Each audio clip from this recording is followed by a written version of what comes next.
जरा ठहर जाइए, क्योंकि अगले कुछ सेकंड्स आपको उस मंजर में ले जाएंगे जहां ईमान और कुफ्र आमने सामने खड़े थे। जंगे बद्र, इस्लाम की पहली फतह। कमजोर, भूखे और साजो सामान से महरूम मुसलमान, और सामने था एक ऐसा लश्कर जो तादाद, ताकत और हथियार में कई गुना ज्यादा था।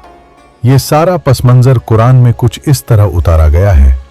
ये कहानी जंग की नहीं, ये कहानी है उस यकीन की जो आसमान से नाजिल हुआ था।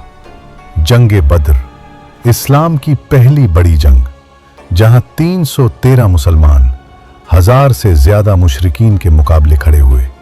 लेकिन असल बात यह नहीं थी, असल बात थी वो आयतें जो इस जंग से ठीक पहले नाजिल हुई। सूरह अल अनफाल में अल्लाह ने कुछ इस तरह फरमाया, आयत नंबर 5, कमा अखरजक रब्बुक मिन बैतिक बिल हक, यानी जिस तरह तुम्हारे रब ने तुम्हें हक के साथ घर से निकाला। हालांकि मोमिनों में से कुछ इससे नाखुश थे। तारीख 17 रमजान 2 हिजरी, बद्र के कुओं के पास। मुशरिकीन जंग के लिए आए थे और मुसलमान कमजोर, कम तादाद, कम हथियार, लेकिन दिलों में यकीन कायम। फिर आयत नाजिल होती है, आयत 6, युजादिलूनका फिल हक बादमा तबियन। वो तुमसे हक के बारे में झगड़ रहे थे जबकि हक साफ हो चुका था, जैसे मौत की तरफ धकेले जा रहे हों। 313 मोमिन, हथियार सिर्फ 2 घोड़े, 70 ऊंट, लेकिन अल्लाह का वादा मजबूत।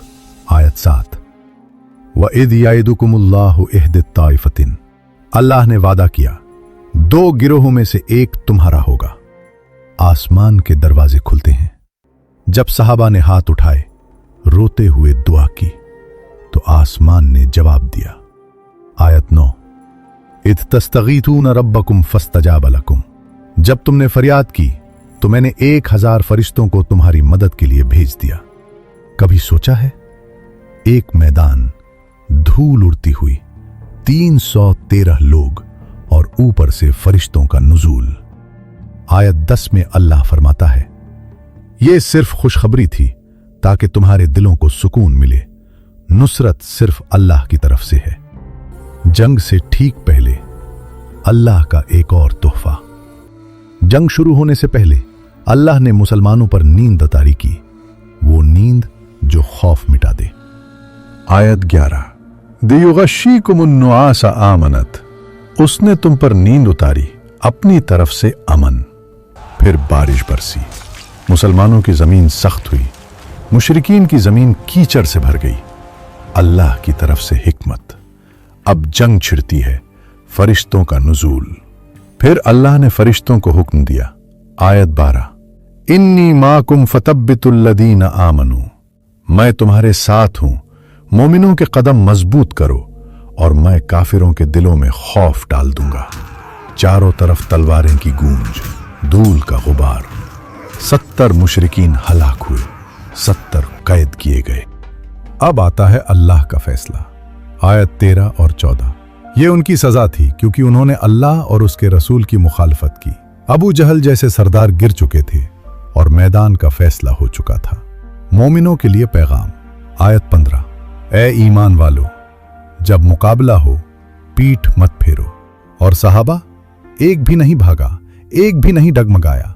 ये सिर्फ जंग नहीं थी, ये ईमान का इम्तिहान था। आयत 19, तुम फैसला मांग रहे थे तो फैसला आ चुका। जंगे बदर सिर्फ इस्लाम की पहली फतह नहीं थी, ये ऐलान था कि जब अल्लाह अपने बंदों के साथ होता है तो तादाद, हथियार और ताकत सब बेमानी हो जाते हैं। और आज भी हर मोमिन के लिए बदर का ये सबक बाकी है। कामयाबी भी उसी की, फैसला भी उसी का। बस तू ईमान पर कायम रह, तेरा बदर भी आसान हो जाएगा।